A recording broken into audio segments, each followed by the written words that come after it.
The first rule Ethan Caldwell and Noah Whitmore had made was simple. Never look at each other when both families were in the same room. For almost 2 years, that rule had kept their secret alive. Tonight, beneath the crystal chandeliers of the Halston Grand in Manhattan, with more than 400 guests filling the ballroom and the names Caldwell and Whitmore glowing on opposite sides of a charity banner, breaking it could cost them everything. Ethan stood beside his father near the front of the room, dressed in a black tuxedo tailored so precisely it seemed designed to make him look less like a 27-year-old man and more like the future of Caldwell Group. Cameras flashed every few seconds. Investors drifted past with champagne glasses. Board members offered congratulations for achievements Ethan had barely been allowed to celebrate before being assigned the next one. His father, Richard Caldwell, accepted every compliment with the quiet satisfaction of a man inspecting an investment that had performed exactly as expected. Ethan smiled when etiquette demanded it. He shook hands when someone offered one. He answered questions about expansion plans, quarterly projections, and the leadership transition everyone assumed would eventually place him in his father's chair. He did everything correctly. He simply could not stop being aware of the man standing 30 feet away. Noah Whitmore was beside his mother near the opposite end of the ballroom, surrounded by members of the Whitmore board. His dark navy suit made his light brown hair and green eyes stand out beneath the warm lights, though Ethan knew better than to stare long enough to notice details. One glance was dangerous. Two could become a pattern. A pattern could become a question. And questions were exactly what they had spent 2 years avoiding. To everyone else in the room, Ethan Caldwell and Noah Whitmore were heirs to rival business dynasties whose competition had lasted longer than either of them had been alive. Their fathers had fought over acquisitions, development contracts, investors, and influence. Financial reporters loved placing the two families in the same headline. Society pages loved speculating about which heir would eventually become more powerful. No one knew Ethan had memorized the sound of Noah laughing when he forgot to be careful. No one knew Noah called him when the pressure of being a Caldwell became too heavy to carry alone. No one knew there was a small lakeside house nearly 2 hours north of the city where neither surname mattered. Ethan had spent 2 years learning how not to look at the person he loved. He had become very good at it. Then Noah reached for the edge of a nearby table. The movement was tiny. Most people would never have noticed. Ethan did. Noah's fingers tightened around the polished wood, and his expression changed for less than a second. The practiced smile disappeared. His shoulders stiffened. He drew a careful breath. Ethan's alpha instincts reacted before his judgment did. Something was wrong. Noah had been relying on sense suppressants for events where both families would be present, partly to keep the crowded ballroom manageable, and partly because Ethan's own response to Noah was far harder to conceal when they stood close together. They had discussed it countless times. Noah knew his limits. Ethan knew them too. And right now, Noah looked pale. Ethan took one step forward. His father continued speaking to an investment banker without noticing. Ethan took another. Across the ballroom, Noah lifted his eyes. For one dangerous heartbeat, they looked directly at each other. Noah's expression changed immediately. Don't. Ethan could read the warning without hearing a word. He stopped. A server passed between them carrying champagne, temporarily breaking their line of sight. Ethan forced himself to turn toward his father, but every instinct in him remained fixed on Noah. He lasted perhaps 20 seconds. Then Noah excused himself from the Whitmore group and walked toward the corridor outside the ballroom. Ethan waited. 10 seconds. 15. 20. He placed his untouched drink on a passing tray. "Excuse me," he murmured to his father. Richard barely glanced at him. "Don't disappear. The Harpers want to speak with you before the announcement." Ethan felt something tighten in his chest. What announcement? His father gave him the calm look that had ended arguments since Ethan was a child. Later, Ethan knew better than to ask again in public. He crossed the ballroom at an unhurried pace, greeting 2 people along the way so no one would think he had a destination. Only when the doors closed behind him did he quicken his steps. The corridor was quiet, carpeted in deep blue, the sounds of the gala reduced to a distant murmur behind heavy doors. He found Noah near a tall window overlooking the city. One hand rested against the glass. The other was pressed discreetly against his wrist where the edge of a suppressant patch was hidden beneath his cuff. Noah. Noah closed his eyes. "You shouldn't be here." Neither should you if you're feeling sick. I'm fine. You're not. Noah turned then, frustration flickering through his green eyes. Go back inside, Ethan. Ethan stopped several feet away. Even alone, they had learned caution. Hotel corridors had cameras. Staff appeared without warning. One careless photograph could become tomorrow morning's headline. Is it the suppressant? Ethan asked quietly. I changed brands last week. This one makes me lightheaded sometimes. Then stop using it. A humorless little smile touched Noah's mouth. And walk into a ballroom full of alphas without one? Including you. Ethan's jaw tightened. I can control myself. I know. Noah's expression softened for an instant. That's not what I'm worried about. Ethan wanted to cross the distance between them. He wanted to take Noah's hand and forget that every hallway, every camera, every person behind every door represented another reason they could not behave like two ordinary men in love. Instead, he remained where he was. You scared me. You nearly scared me more. Noah glanced toward the ballroom doors. You started walking toward me. You looked like you were going to fall. Then let me fall. Ethan stared at him. Noah immediately regretted the words. Ethan could see it. I didn't mean that. Yes, you did. I meant that you can't rescue me in front of 400 people just because your instincts tell you to. So I'm supposed to watch you struggle? Tonight? Yes. Noah's voice dropped. That's the agreement. Ethan looked through the window at Manhattan glittering below them. From 40 floors up, the streets appeared orderly, almost peaceful. Tiny headlights moved through neat lines. Buildings stood exactly where they were supposed to stand. Ethan wondered what it would feel like to live a life that simple. I hate the agreement, he said. Noah gave a quiet breath that almost became a laugh. We both hate the agreement. Then maybe we need a different one. Noah went still. There were sentences they had approached many times without finishing. Conversations about someday. About telling their families. About what would happen if Ethan refused the future Richard Caldwell had planned for him, or Noah refused the obligations attached to the Whitmore name. Every version ended at the same impossible question. What were they willing to lose? Noah stepped closer, leaving only a few feet between them. Don't say things tonight that you won't be able to say tomorrow. Ethan met his gaze. You think I don't mean it? I think you mean everything when we're alone. That landed harder than Noah intended. Ethan's expression tightened. That's unfair. Is it? Noah. 2 years, Ethan. Noah kept his voice quiet, but emotion had begun slipping through the careful control. 2 years of separate entrances. Separate cars. Deleted messages. Pretending we barely know each other when our families are in the same room. Do you know what I thought when you started walking toward me tonight? Ethan said nothing. Noah looked at him, and for a moment all the polished confidence expected of a Whitmore heir disappeared. I thought you had finally stopped caring who saw. Ethan felt the answer rise immediately. He wanted to say that he had. He wanted to say that tomorrow they would tell everyone. He wanted to promise something large enough to erase every lonely night Noah had spent waiting for him to become brave. But promises had consequences. Caldwell Group employed thousands of people. His father's succession plan had been built around Ethan for more than a decade. Noah carried the same burden from the opposite side of their rivalry.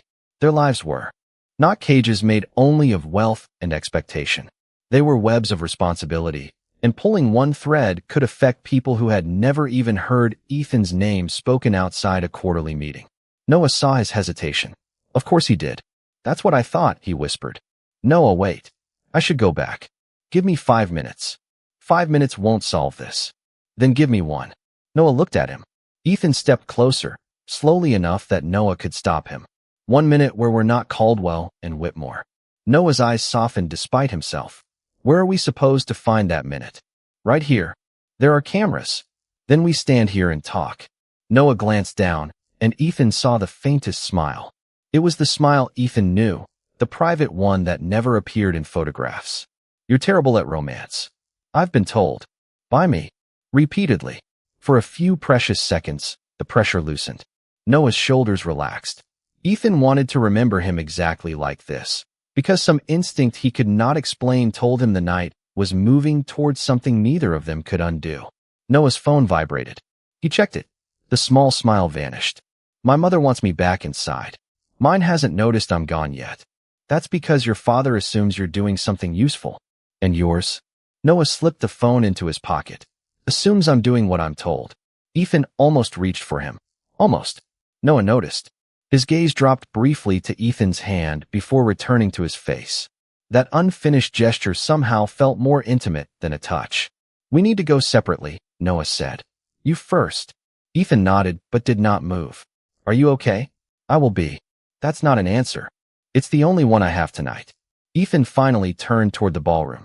He had made it halfway down the corridor when his phone vibrated inside his jacket. He expected a message from his father asking where he was. Instead, Noah's name appeared on the screen, saved under an ordinary contact label they had chosen long ago. Ethan opened the message. 4 words waited there. "Your father knows about us." Ethan stopped walking. The ballroom doors stood 20 feet ahead. Beyond them were 400 guests, 2 rival families, reporters, board members, and a future that had seemed predetermined only minutes earlier. He slowly turned around. Noah was still beside the window, phone in hand, staring back at him. This time neither man looked away. 2 years earlier, Ethan Caldwell had escaped a ballroom for the first time in his life. He was 25, already carrying a title everyone treated like a prophecy, and thoroughly tired of conversations in which people seemed more interested in his last name than anything he actually said. The Caldwell Foundation winter benefit occupied 3 floors of a Manhattan hotel, and after 90 minutes of handshakes, introductions, and questions about his future, Ethan found an unlocked door leading to the rooftop terrace. Cold December air met him immediately. He welcomed it. For once, nobody was asking what Richard Caldwell's son planned to do next. Then he realized he was not alone. A young man stood near the railing, looking across the city. He wore a dark blue suit beneath a black overcoat, his light brown hair moving slightly in the wind. Ethan recognized the posture before he recognized anything else. It was the posture of someone hiding while pretending he was simply enjoying the view. "I can leave," Ethan said. The stranger glanced back. Green eyes studied him for a moment. "Why?" "I do not own the roof." "Good. I was hoping to avoid another person who owned something."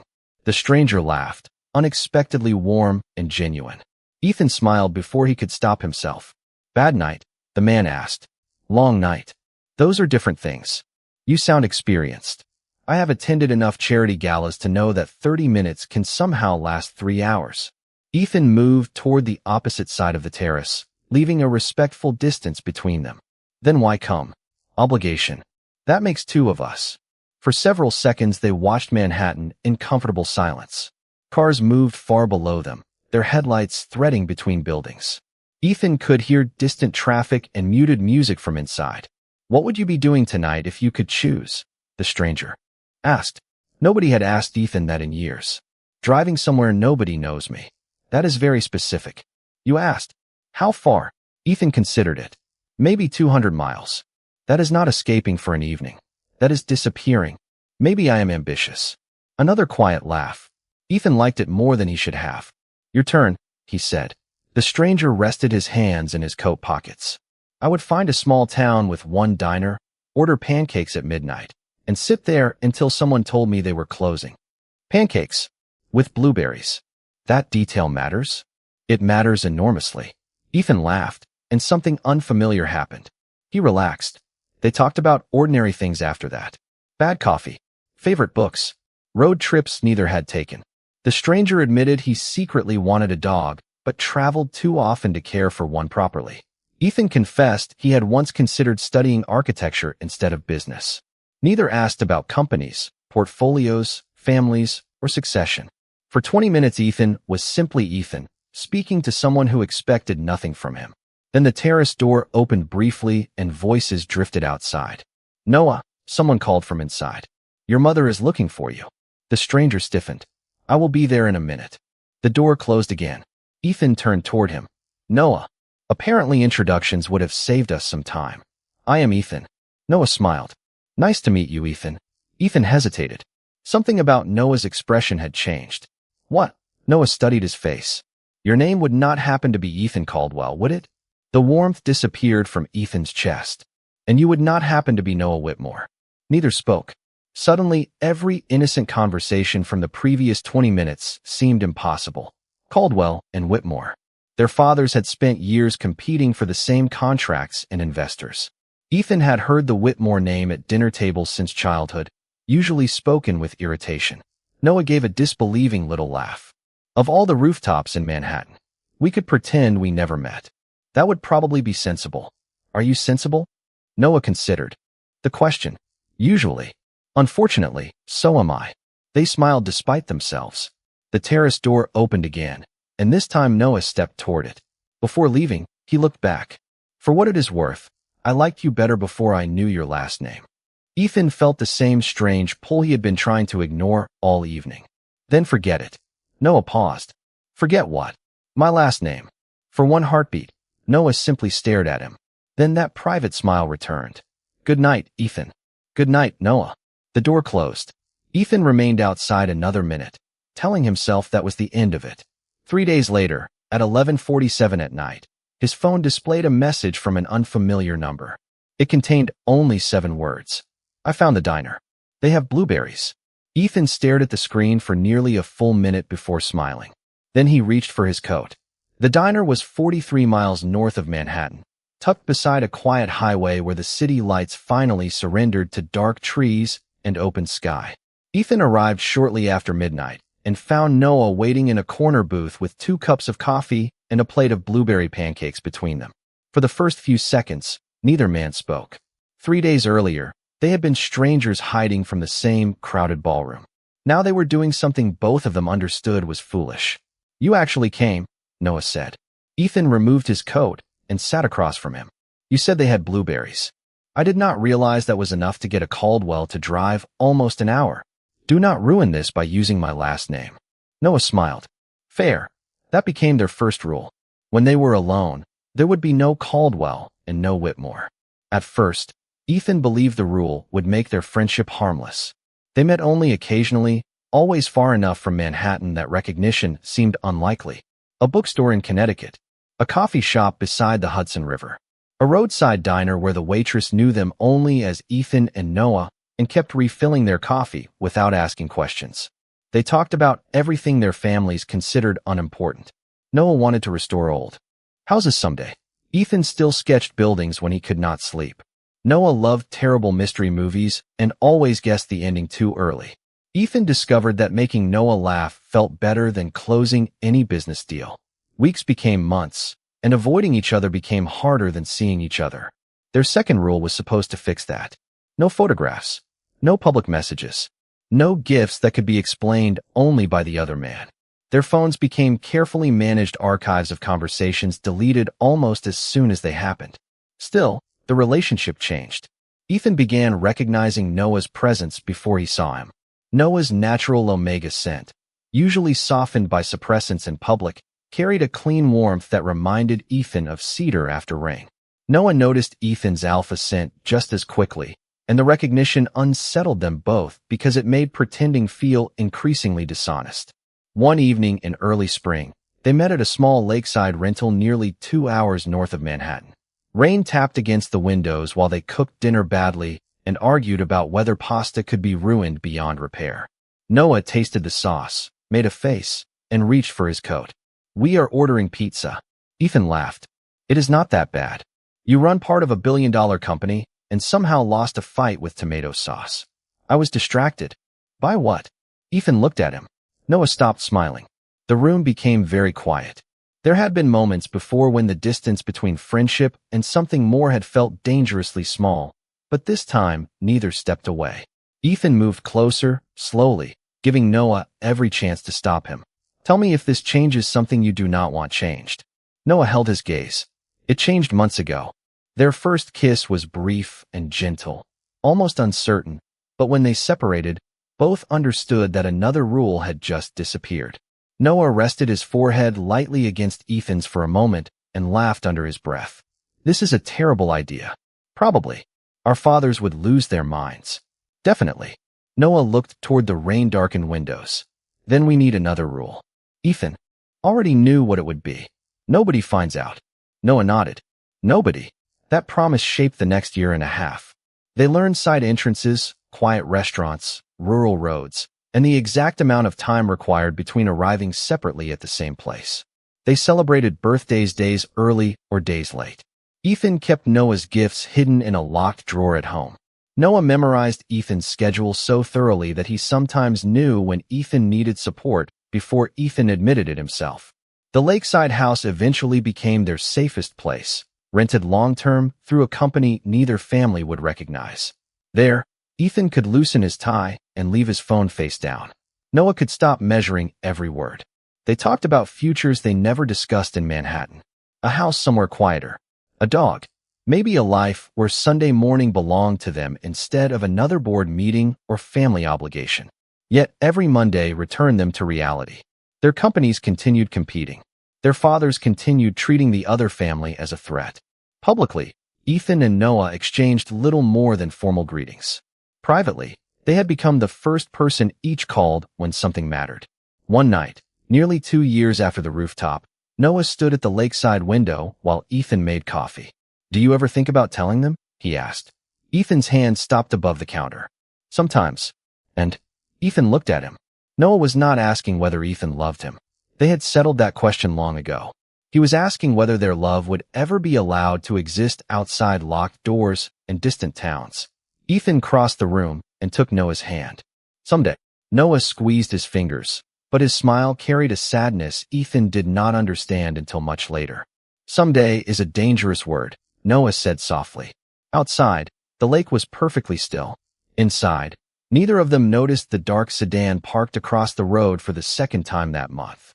By the beginning of their second year together, Ethan had learned that happiness could exist beside fear for so long that both eventually began to feel normal. The lakeside house remained there. Refuge, but the world waiting beyond it was changing. Richard Caldwell had accelerated plans for Ethan to take greater control of Caldwell Group, placing him in negotiations that had once belonged exclusively to senior executives. At Whitmore Holdings, Noah was being introduced to investors as the future of the company with increasing frequency. Their families were not merely preparing them to inherit. They were arranging their lives around inheritance. Ethan understood exactly how dangerous that became on a Monday morning when his father asked him to remain behind after a board meeting. Richard waited until the room emptied before sliding a folder across the polished conference table.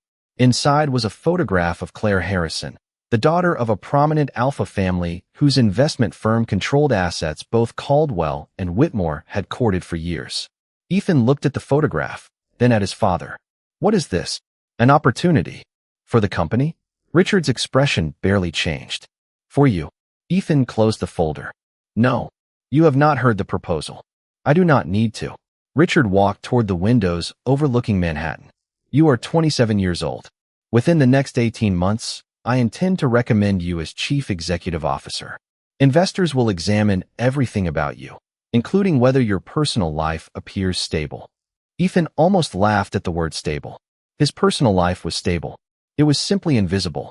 "You want me to date someone for the stockholders? I want you to understand that leadership requires sacrifices." Ethan stared at his father, hearing a phrase he had heard in different forms since childhood. Before he could answer, Richard added, "Dinner with the Harrisons is Friday. Be there." Across town that same afternoon, Noah received his own version of the future. His mother invited him to lunch at a private club and introduced the idea so gently that he did not recognize the trap until she mentioned Daniel Mercer, an alpha heir from a family with extensive real estate holdings on the West Coast. "I am not interested," Noah said. His mother lowered her coffee cup. "This is not about immediate interest. It is about compatibility." "You mean business compatibility? Those things do not have to be separate."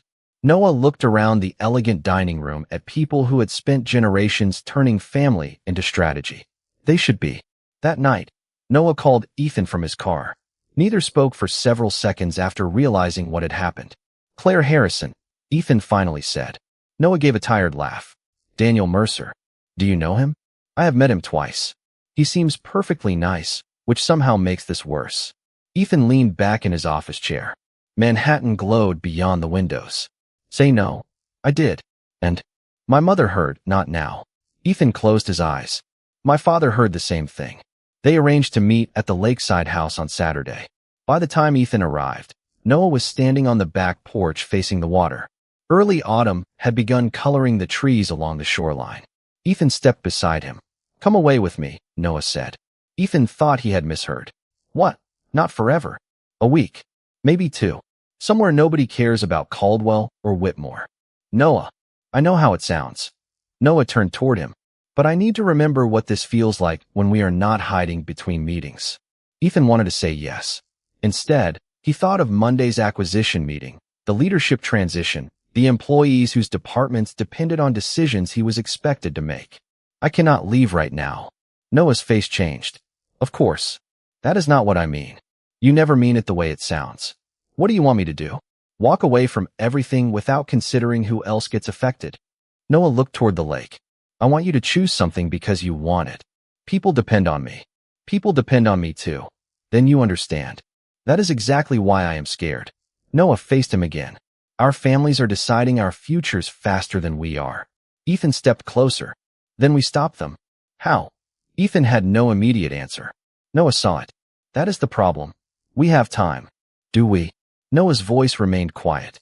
Your father is arranging dinners. My mother is arranging introductions. What happens when they announce something before we are ready? We refuse. Privately. Ethan's silence answered before he could. Noah looked away. I do not want to be angry with you. Then do not turn this into a choice between you and everyone else. I am not asking you to abandon anyone. Noah's eyes met his. I am asking whether there will ever be a day when loving me is something you can admit without first calculating what it costs. Ethan felt the words settle between them. There will. When I can protect what we have. Noah gave a small, sad smile. Maybe what we have does not need protection, Ethan. Maybe it needs daylight. Ethan reached for his hand. Noah let him take it. But the familiar gesture no longer erased the question. They stood together beside the quiet lake, surrounded by the only place where they had ever been completely honest, while neither noticed the dark sedan parked half a mile away near the entrance road. Inside it, a man lowered a camera after capturing Ethan Caldwell and Noah Whitmore holding hands in plain view. The week after the lake felt ordinary enough to be dangerous. Ethan attended the dinner with the Harrison family because refusing would have created questions he was not ready to answer. Claire was intelligent, gracious, and perceptive enough to understand within 20 minutes that Ethan had no romantic interest in her. She did not seem offended. If anything, she looked relieved. Noah heard about the dinner through a business column the following morning. The photograph showed Ethan and Claire leaving the restaurant several feet apart, but the headline did not care about distance. It called them Manhattan's possible new power couple. Noah stared at the article until the words blurred, then locked his phone and returned to a Whitmore holding strategy meeting as if nothing had happened. That was what they had become experts at doing. Acting as if nothing happened. Acting as if nothing hurt. Acting as if their real lives existed somewhere beyond the edges of every room they entered. 3 days later, Ethan received a photograph of Noah having lunch with Daniel Mercer. He knew exactly what the meeting was because Noah had warned him about it, yet jealousy still arrived before reason. That evening, their phone call lasted less than 4 minutes. Neither raised his voice. Somehow that made it worse. By Friday, Noah sent a message containing only an address they both knew. The Lakeside House. Saturday, 6 in the evening. Ethan arrived to find Noah's car already outside. The house was unusually cold when he entered. Noah had not started the fireplace. He stood beside the dining table with the lake visible through the windows behind him, and an old brass key rested on the wood between them. Ethan recognized it immediately. What is that doing there? He asked. Noah looked exhausted. I think you know. Ethan removed his coat slowly. Do not do this because of Claire. This is not about Claire. Then Daniel? It is not about him either. Noah touched the key with one finger. That is the problem, Ethan. There will always be another Claire. Another Daniel. Another dinner. Another announcement. Another reason we need to wait. Ethan stepped closer. We talked about this. We have talked about it for 2 years. And I told you I am working toward taking control of Caldwell Group. Once that transition happens, my father cannot dictate every decision I make. How long? It could be months. And after that, Noah asked, what happens when the board objects? What happens when investors react? What happens when someone tells you the timing is bad? Ethan did not answer quickly enough. Noah nodded, as if the silence confirmed something he had feared. There will always be a reason. That does not mean I am choosing them over you. I know you love me. Noah's voice softened. That is what makes this so hard. Ethan stared at him. Then why are you leaving the key? Because I cannot keep living in a place that only exists when nobody is watching. Noah pushed the key gently across the table. Ethan did not pick it up. You told me once that someday we would stop hiding. We will. Someday again. Noah gave a small, painful smile.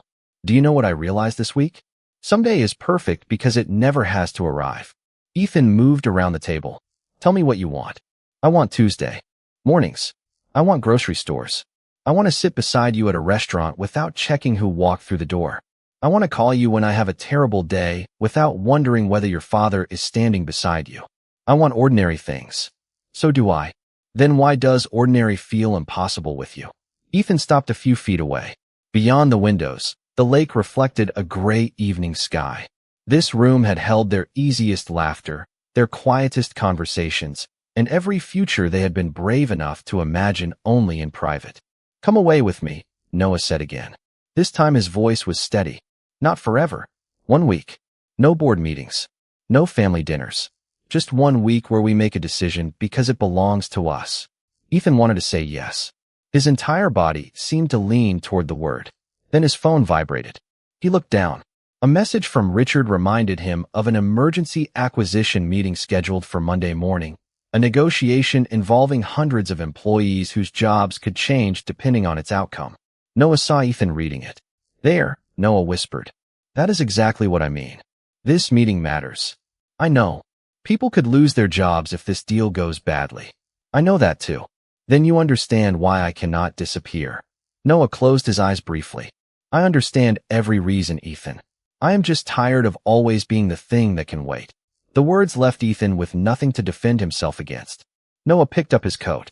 Ethan reached for the key and closed his hand around it. If you walk out tonight, what does that mean? Noah stopped at the door. For several seconds he could not answer. It means I need to find out who I am when I am not waiting for you. Ethan's throat tightened. And us.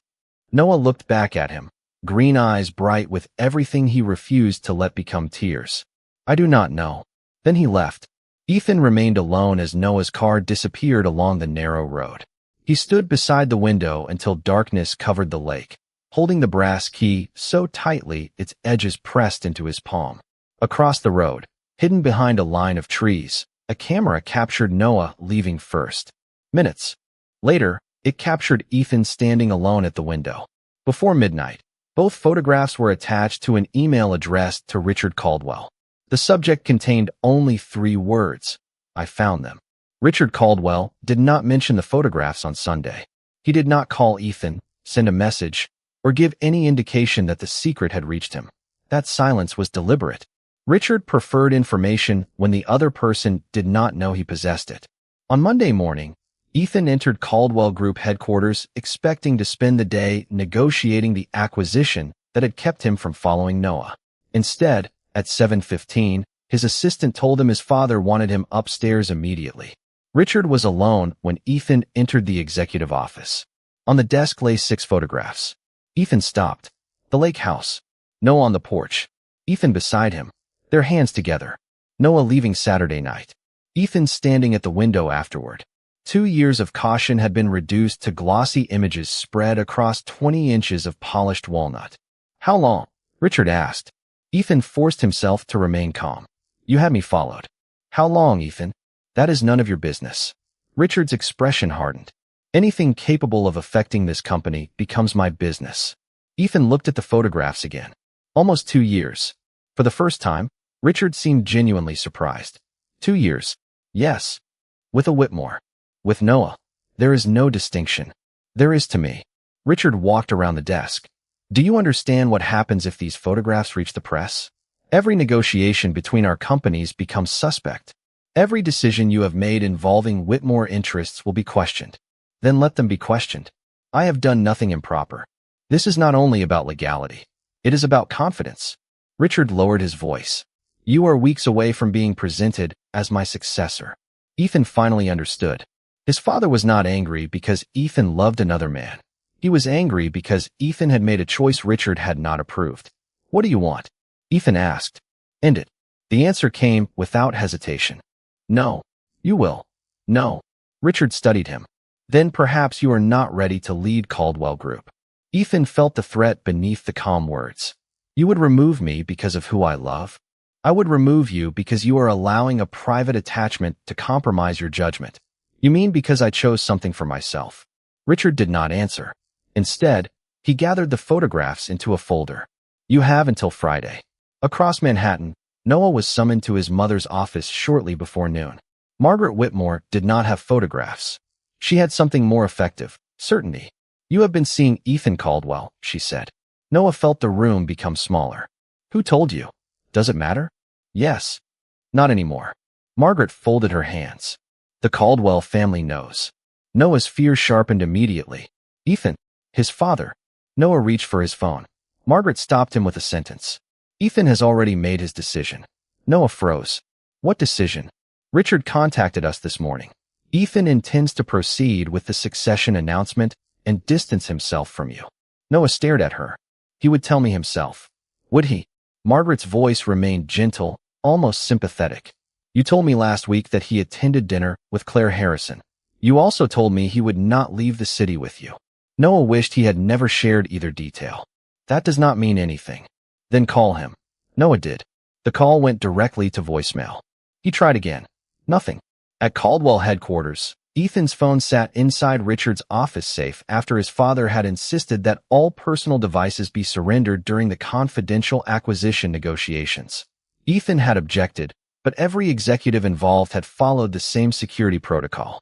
He had no idea Noah was calling. Margaret watched her son's face as the second call failed. I am sorry, she said. Noah looked at the dark screen. I need to hear it from him. You will have your opportunity Friday. What happens Friday? The Caldwell succession announcement. You and I have been invited. Noah looked up. Why would we go? Margaret's answer was carefully measured. Because Whitmore Holdings cannot appear destabilized by a private matter. Meanwhile, Richard gave Ethan a different version of the same event. The Whitmores will attend Friday, he said. Noah too? Ethan asked. Richard nodded. Although I suggest you prepare yourself. His family has made its position clear. Noah will protect his inheritance. Ethan felt something cold settle in his chest. He said that. His mother did. Ethan looked toward the windows. Only 2 nights earlier, Noah had asked for 1 week together. Now Ethan was supposed to believe he had chosen Whitmore instead. It did not fit. Yet the brass key from the lake house was still in Ethan's pocket, a reminder that Noah had already walked away once. By Friday evening, both men entered the Halston Grand believing the other had chosen family over love. Ethan stood beside Richard near the front of the ballroom. Noah remained with the Whitmores 30 feet away. Neither knew they had been lied to. Then Noah's suppressant made him lightheaded. Ethan instinctively moved toward him, and for one dangerous second their carefully constructed distance disappeared. Later, in the quiet corridor, Noah received a message from an unknown number. Attached was one of the photographs from the lake house. Beneath it were 5 words. Richard Caldwell has the rest. Noah looked toward Ethan walking back toward the ballroom and typed the warning with trembling fingers. Your father knows about us. Ethan stopped and turned. Their eyes met across the corridor. Before either could move, Richard Caldwell stepped through the ballroom doors and looked directly at them. Richard Caldwell did not raise his voice. He did not need to. He simply stood in the corridor, his expression controlled, while Ethan and Noah remained separated by 20 feet of blue carpet and 2 years of secrets. Ethan, Richard said. The announcement begins in 10 minutes. Ethan looked at Noah. There were 100 questions in that glance, but Noah gave him nothing except a guarded expression. Richard noticed. Now, Ethan followed his father back toward the ballroom, but Noah remained near the window, staring at the photograph on his phone. Hey. Minute later, Margaret Whitmore appeared beside him. You see, she asked quietly. When his father called, he went.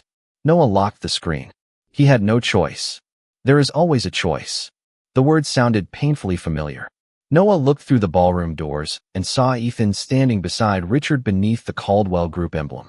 You said Ethan chose the company. He did. Then why did Richard have him followed? Margaret's expression changed for only an instant. It was enough. Noah turned toward her. You knew about the photographs. Noah, this is neither the time nor the place. Did you know? Margaret lowered her voice. Our families have spent decades protecting what we built. Your relationship created complications neither of you understood. Noah felt something inside him become unexpectedly calm. That was not my question. Before Margaret could answer, Richard approached from inside the ballroom. He stopped when he saw them. Margaret, Richard. The politeness between them was almost perfect. Noah stepped behind a decorative column as guests began moving toward the stage, leaving the two parents momentarily unaware that he remained close enough to hear them. He still believes Noah chose Whitmore? Margaret asked. Richard nodded. And Noah believes Ethan chose Caldwell. Noah stopped breathing. Margaret sighed. This cannot continue indefinitely. It only needs to continue until tonight is finished. Once Ethan is formally named successor, reversing course becomes much more difficult. My son is not going to accept Daniel Mercer simply because you separated them. He does not have to. He only has to believe Ethan abandoned him. Noah stared through the narrow space between the column and wall. Every conversation of the past week rearranged itself in his mind. Ethan's unanswered phone. Margaret's certainty. Richard's insistence. The photograph from the anonymous number. None of it had been proof that Ethan had chosen Caldwell. It had been architecture, carefully constructed around them until each man could see only the conclusion their families wanted. Noah stepped away before either parent noticed him. His first instinct was to find Ethan, but the ballroom lights dimmed. Applause rose as Richard walked toward the stage. Ethan stood near the stairs, waiting to be introduced. Noah moved through the crowd, but guests closed around him. On stage, Richard began speaking about continuity, responsibility, and the future of Caldwell Group. Noah barely heard him. Ethan finally looked across the room. Their eyes met. Noah shook his head once. Ethan frowned. Noah silently formed 3 words with his lips. They lied to us. Ethan's expression changed. Richard continued speaking. Tonight, I am proud to announce that the board will begin the formal transition of executive leadership to my son, Ethan Caldwell. Applause filled the ballroom. Ethan was expected to walk onto the stage. He did not move. Richard glanced toward him. Ethan kept looking at Noah. Then Richard stepped down just far enough to speak without the microphone catching his words. Do not make a mistake you cannot undo. Ethan turned to his father. Did Noah tell you he was choosing Whitmore? Richard's silence lasted 1 second too long. Ethan understood. You lied to me. I protected you. From what? From confusing emotion with responsibility. Ethan looked toward Noah again. You took my phone during the negotiations. Richard's jaw tightened. That was standard protocol. And you knew he was calling. Richard said nothing. Ethan felt the brass key in his pocket. For days, he had carried it as proof that Noah had left him. Now it meant something entirely different. Noah had left because Ethan kept asking him to wait. And when Noah finally needed an answer, their families had made sure neither man could hear the other. Richard gestured toward the stage. People are waiting. Ethan looked at the hundreds of guests facing him. Then he looked at Noah. I need to talk to him. After the announcement. No. Now. Ethan stepped away. Richard caught his arm, not forcefully, but firmly enough to stop him. If you walk across this room tonight, every camera will follow you. Ethan met his father's eyes. Then maybe they should. Before he could move, Margaret reached Noah and whispered something that made him turn toward the side corridor. Noah followed her, believing Ethan would be trapped on stage for the next half hour. Ethan saw him disappear through the doors. Richard announced Ethan's name again, and applause returned, louder this time. Ethan climbed the steps because hundreds of employees, investors, and board members were waiting for him to speak. But as he reached the podium, he noticed movement beyond the ballroom doors. Noah stood in the corridor with Margaret, and her voice carried just far enough for Ethan to hear one sentence. Tomorrow, we announce your engagement to Daniel. Noah stared at his mother. Ethan stared at Noah. And for the first time in 2 years, neither of them cared who was watching. Ethan stood behind the podium while applause rolled through the ballroom, but the sound seemed impossibly distant. Beyond the open doors, Noah faced his mother with a look Ethan had never seen before. It was not fear. It was clarity. There will be no engagement announcement tomorrow, Noah said. Margaret kept her voice low. You are emotional. We will discuss this at home. No. We have spent my entire life discussing my future after you already decided what it should be. Inside the ballroom, Richard approached the podium and smiled toward the guests as if the delay were nothing more than a technical problem. Ethan. His voice carried a warning meant only for his son. Ethan looked at the prepared speech resting beneath his hands. 12 pages about stewardship, stability, responsibility, and legacy. Every sentence had been approved. Every promise had been calculated. Not one word belonged entirely to him. He closed the folder. Richard's smile vanished. Read the speech. Ethan stepped away from the microphone. I cannot. A murmur moved through the room. Cameras lifted. Richard leaned closer. If you leave this stage now, you cannot control what happens next. Ethan looked past him toward Noah. For 2 years, control had been the excuse for everything. Wait until the timing was better. Wait until the transition was complete. Wait until the risk became manageable. Somehow, waiting had nearly cost him the one person who had never asked him to be a Caldwell before being Ethan. He reached into his pocket and felt the brass key from the lake house. Then he walked down the steps. The ballroom became strangely quiet. Ethan crossed between tables while hundreds of faces turned with him. Noah saw him coming. Margaret did too. Ethan, Richard called from behind. Ethan kept walking. Reporters began whispering. A photographer moved closer. Noah's eyes widened as the distance between them disappeared. For years, 30 feet at a gala had felt like 30 miles. Tonight, Ethan crossed it in seconds. He stopped directly in front of Noah. Did you agree to marry Daniel? Ethan asked. Noah shook his head. No. Did you choose Caldwell over me? No. Noah released a breath that sounded almost like a laugh. Then we have been very stupid. We had help. Ethan glanced toward their parents, then back at Noah. I should have asked you instead of believing anyone else. So should I. Ethan opened his hand. The brass key rested on his palm. Noah stared at it. You kept it. I carried it every day. Ethan's voice softened. I thought it meant you were done with us. Noah looked at the key, then at him. I left because I could not keep being hidden. I know. Ethan closed his fingers around the key. And I kept telling myself I was protecting our future when really I was postponing it. Behind them, Richard had reached the edge of the crowd. Ethan, this conversation does not belong here. Ethan turned. That is exactly the problem. Everything real in my life has been allowed only behind closed doors. Richard looked around at the cameras. Think carefully. I am. Ethan faced Noah again. He did not make a speech. He did not announce what Noah meant to him or ask the room for permission. He simply extended his hand. Noah looked down at it. For 2 years, they had trained themselves not to make this one gesture where anyone could see. Noah slowly placed his hand in Ethan's. Camera shutters erupted around them. Margaret closed her eyes. Richard went completely still. Ethan felt Noah's fingers tighten around his, and the fear he had expected never arrived. Instead, there was relief. Noah smiled, small and almost disbelieving. You understand what happens. Now, he whispered. No. Ethan smiled back. For once, I am comfortable not knowing. Richard stepped toward them. The board can reconsider tonight's transition. Ethan nodded. That is their right. Margaret looked at Noah. Whitmore can do the same. I know. Noah's voice was steady. Neither man released the other's hand. Ethan turned toward the ballroom. Investors stared. Executives whispered.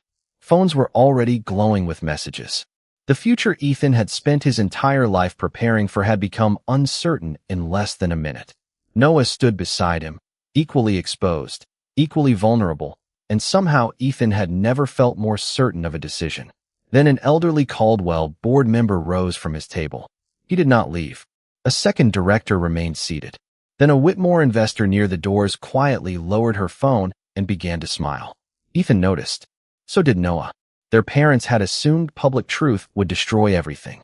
But as the room slowly settled, a different possibility emerged. Perhaps the companies were not as fragile as the families believed. Perhaps the next generation did not have to inherit every fear along with every fortune. Noah leaned closer. What do we do now? Ethan looked at the stage, then at the hundreds of people waiting for an answer. Now we stop hiding. 6 months later, Ethan stood in a grocery store comparing 2 jars of pasta sauce, as if the decision carried the weight of an acquisition. Noah appeared beside him with a loaf of bread tucked under one arm and stared at the labels. You have been standing here for 5 minutes. Ethan held up both jars. One says traditional. The other says homestyle. They are tomato sauce. That sounds like something a man who once watched me ruin dinner would say. Noah smiled and placed the homestyle jar in their cart. I am protecting us from history. Ordinary moments had once seemed impossible. Now they had become the quiet foundation of their life. The weeks after the gala had not been easy. Reporters waited outside Caldwell headquarters. Business publications debated whether Ethan's relationship with Noah created a conflict between the companies. Both boards opened formal reviews, and Richard Caldwell temporarily delayed the leadership transition. Margaret Whitmore did the same with Noah's promotion. But the disaster their parents predicted never arrived. Customers did not disappear. Investors asked difficult questions, received clear answers, and returned to discussing business. More importantly, Ethan and Noah refused special treatment. They disclosed every potential conflict, removed themselves from negotiations involving both companies, and established independent oversight for shared interests. Their professionalism accomplished what secrecy never could. It made their relationship ordinary in the one place everyone had insisted it would become impossible. 3 months after the gala, Caldwell Group's board approved Ethan's appointment as chief executive officer. 2 weeks later, Whitmore Holdings made Noah its youngest chief executive officer in company history. Richard did not congratulate Ethan immediately. Margaret did not apologize to Noah. Some wounds needed time rather than speeches. Change came through smaller things. Richard began calling before visiting instead of summoning Ethan to his office. Margaret stopped mentioning Daniel Mercer. One Sunday afternoon, she asked Noah whether Ethan preferred coffee or tea because she was inviting both of them to dinner. Noah nearly dropped his phone. The dinner was awkward, polite, and imperfect. It was also a beginning. The lakeside house remained theirs, but it was no longer a hiding place. Ethan bought it outright and gave Noah the brass key again one morning while they stood on the porch. Noah turned it over in his hand. "I thought you might throw this into the lake." "I considered it. Very dramatic." "You like dramatic. I like blueberry pancakes." Ethan smiled. "That too." They did not move there permanently. Their work kept them in Manhattan most weekdays, where they shared an apartment overlooking the Hudson River. The lake became somewhere they went because they wanted privacy, not because privacy was required. That difference mattered. On a cool Saturday morning, Noah sat on the porch steps with a mug of coffee while a young golden retriever chased Fallen. Leaves across the yard. Ethan emerged carrying another mug. "Your dog dug up the flower bed." Noah looked offended. "Our dog? Interesting. Yesterday, when he learned how to open the pantry, he was my dog." Shared responsibility is important in a healthy relationship. Ethan sat beside him. The dog raced toward them, dropped a muddy tennis ball near Ethan's shoe, and waited proudly. Noah laughed. Ethan looked at him and thought about the rooftop where they had first met, the diners 40 miles outside Manhattan, the deleted messages, the separate entrances, and all those nights when they had mistaken secrecy for safety. Their lives were still complicated. Caldwell and Whitmore remained competitors. Ethan and Noah disagreed in meetings often enough to make financial reporters wonder how they managed breakfast together. They had learned that loving each other did not erase ambition, responsibility, or disagreement. It simply meant neither man had to carry those things alone.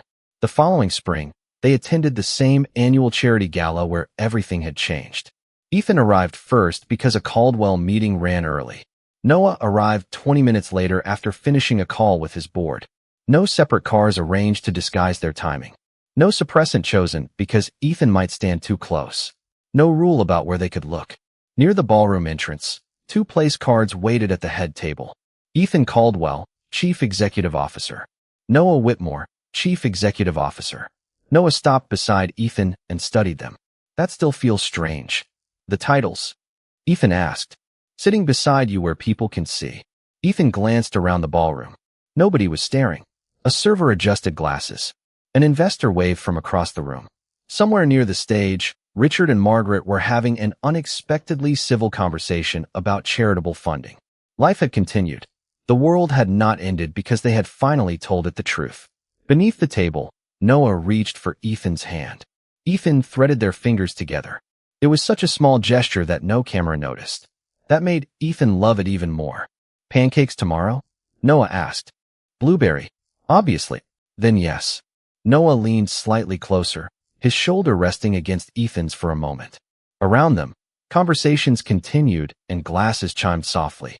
Tomorrow would bring meetings, deadlines, competition, and decisions neither could predict.